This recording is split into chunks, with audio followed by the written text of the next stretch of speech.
How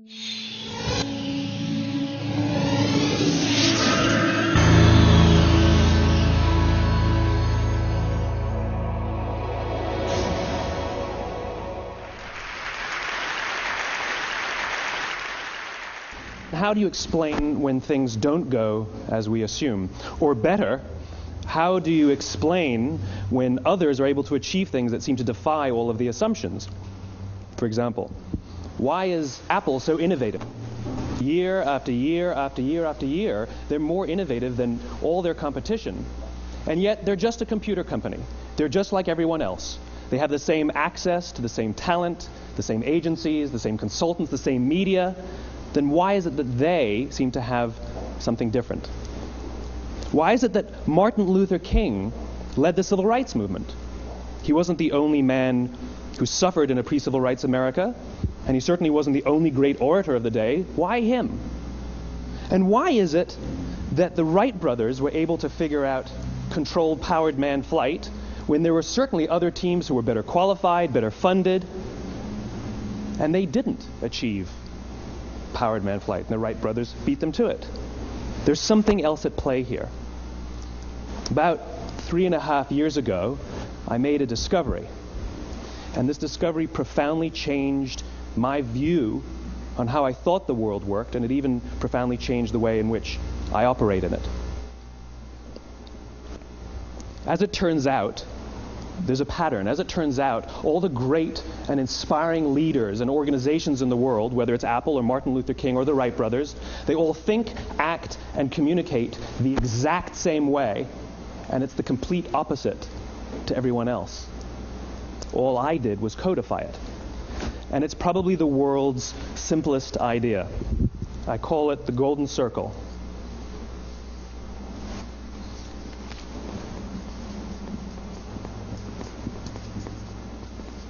Why, how, what? This little idea explains why some organizations and some leaders are able to inspire where others aren't. Let me define the terms really quickly. Every single person, every single organization on the planet knows what they do 100%. Some know how they do it, whether you call it your differentiating value proposition or your proprietary process or your USP. But very, very few people or organizations know why they do what they do. And by why, I don't mean to make a profit. That's a result. It's always a result. By why, I mean what's your purpose? What's your cause? What's your belief? Why does your organization exist? Why do you get out of bed in the morning? And why should anyone care? Well, as a result, the way we think, the way we act, the way we communicate is from the outside in. It's obvious. We go from the clearest thing to the fuzziest thing. But the inspired leaders and the inspired organizations, regardless of their size, regardless of their industry, all think, act, and communicate from the inside out. Let me give you an example. I use Apple because they're easy to understand and everybody gets it. If Apple were like everyone else, a marketing message from them might sound like this: we make great computers. They're beautifully designed, simple to use, and user-friendly. Want to buy one? Meh.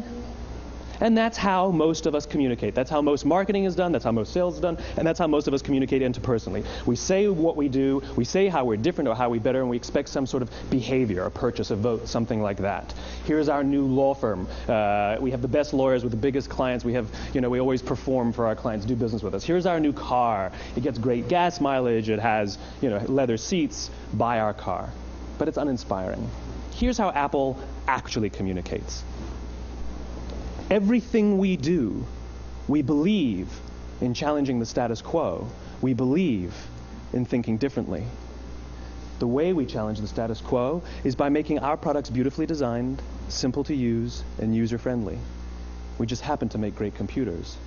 Want to buy one? Totally different, right? You're ready to buy a computer from me. All I did was reverse the order of the information. What it proves to us is that people don't buy what you do, people buy why you do it. People don't buy what you do, they buy why you do it. This explains why every single person in this room is perfectly comfortable buying a computer from Apple. But we're also perfectly comfortable buying an MP3 player from Apple, or a phone from Apple, or a DVR from Apple. But as I said before, Apple's just a computer company. There's nothing that distinguishes them structurally from any of their competitors. Their competitors are all equally qualified to make all of these products. In fact, they tried. A few years ago, Gateway came out with flat screen TVs. They're eminently qualified to make flat screen TVs. They've been making flat screen monitors for years. Nobody bought one. And Dell came out with MP3 players and PDAs. And they make great quality products, and they can make perfectly well-designed products, and nobody bought one. In fact, talking about it now, we can't even imagine buying an MP3 player from Dell. Why would you buy an MP3 player from a computer company? But we do it every day. People don't buy what you do, they buy why you do it. The goal is not to do business with everybody who needs what you have. The goal is to do business with people who believe what you believe. Here's the best part. None of what I'm telling you is my opinion. It's all grounded in the tenets of biology, not psychology, biology. If you look at a cross-section of the human brain, looking from the top down, what you see is the human brain is actually broken into three major components that correlate perfectly with the golden circle. Our newest brain, our Homo sapien brain, our neocortex, corresponds with the what level. The neocortex is responsible for all of our rational and analytical thought and language. The middle two sections make up our limbic brains, and our limbic brains are responsible for all of our feelings, like trust and loyalty. It's also responsible for all human behavior, all decision-making, and it has no capacity for language. In other words, when we communicate from the outside in, yes, people can understand vast amounts of complicated information like features and benefits and facts and figures. It just doesn't drive behavior. When we communicate from the inside out, we're talking directly to the part of the brain that controls behavior, and then we allow people to rationalize it with the tangible things we say and do. This is where gut decisions come from. You know, sometimes you can give somebody all the facts and your figures, and they say, I know what all the facts and details say, but it just doesn't feel right. Why would we use that verb? It doesn't feel right. Because the part of the brain that controls decision-making doesn't control language. And the best we can muster up is, I don't know, it just doesn't feel right. Or sometimes you say you're leading with your heart or you're leading with your soul. Well, I hate to break it to you, those aren't other body parts controlling your behavior. It's all happening here in your limbic brain, the part of the brain that controls decision-making and not language. But if you don't know why you do what you do, and people respond to why you do what you do, then how will you ever get people to vote for you or buy something from you, or more importantly, be loyal and want to be a part of what it is that you do? Again, the goal is not just to sell people who need what you have. The goal is to sell to people who believe what you believe. The goal is not just to hire people who need a job. It's to hire people who believe what you believe. I always say that, you know, there's if you hire people just because they can do a job, they'll work for your money. But if you hire people who believe what you believe, they work for you with blood and sweat and tears. And nowhere else is there a better example of this than with the Wright brothers. Most people don't know about Samuel Pierpont Langley. And back in the early 20th century, the pursuit of powered man flight was like the dot-com of the day. Everybody was trying it.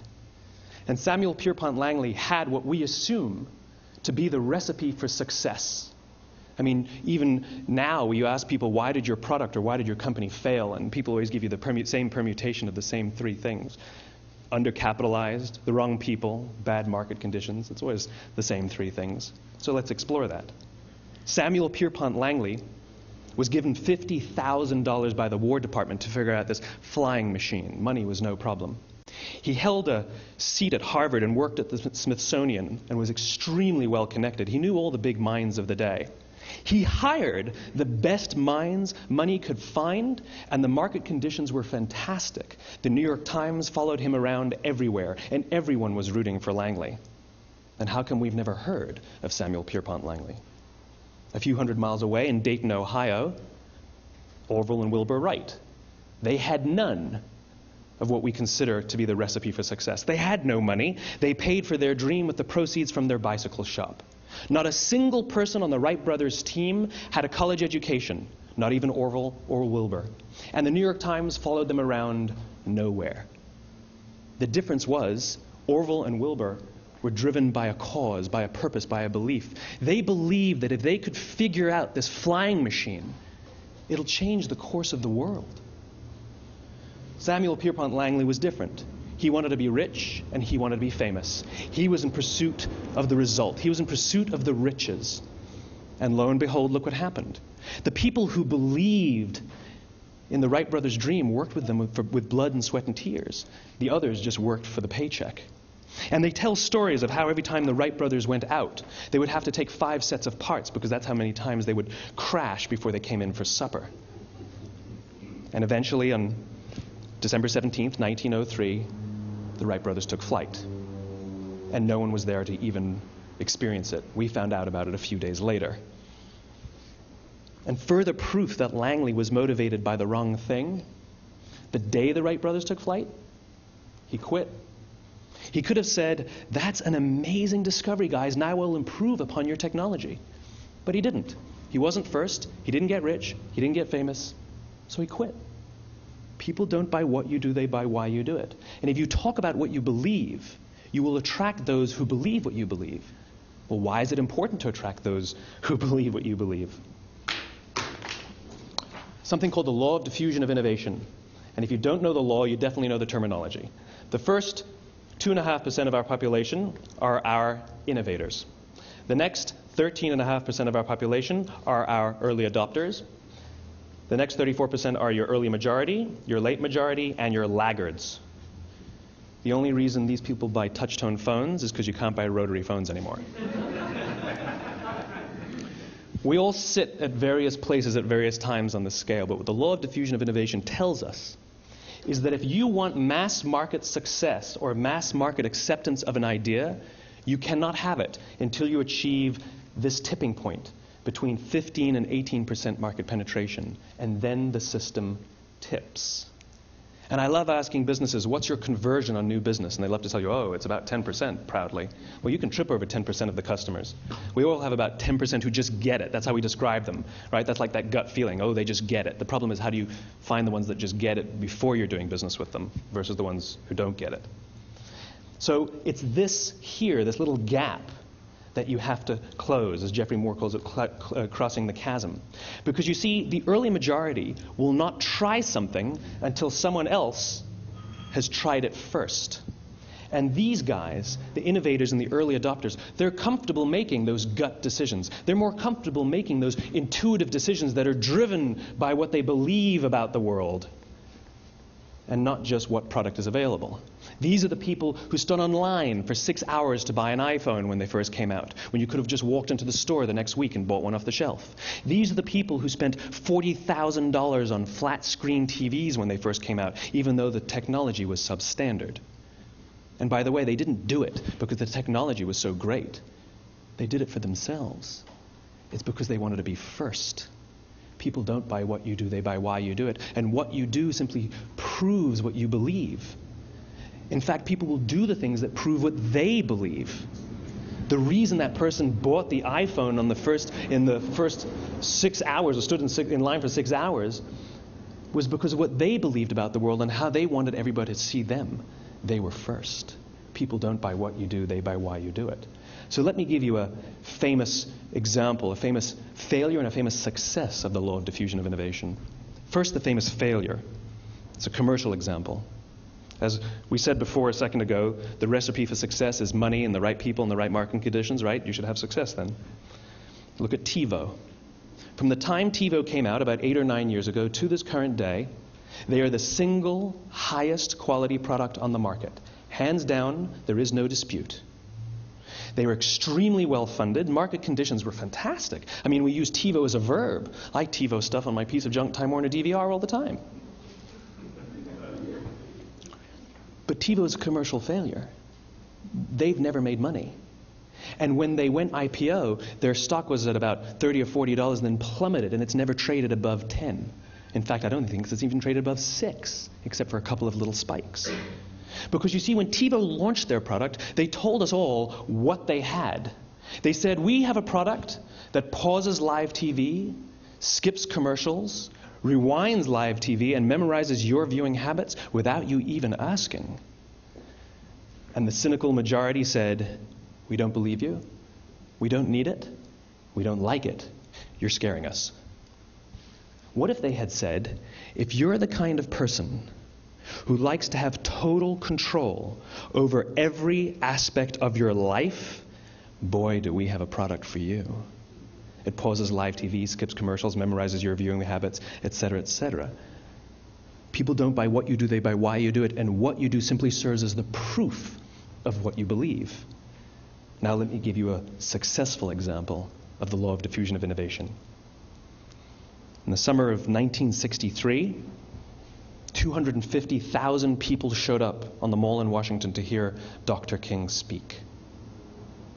They sent out no invitations, and there was no website to check the date. How do you do that?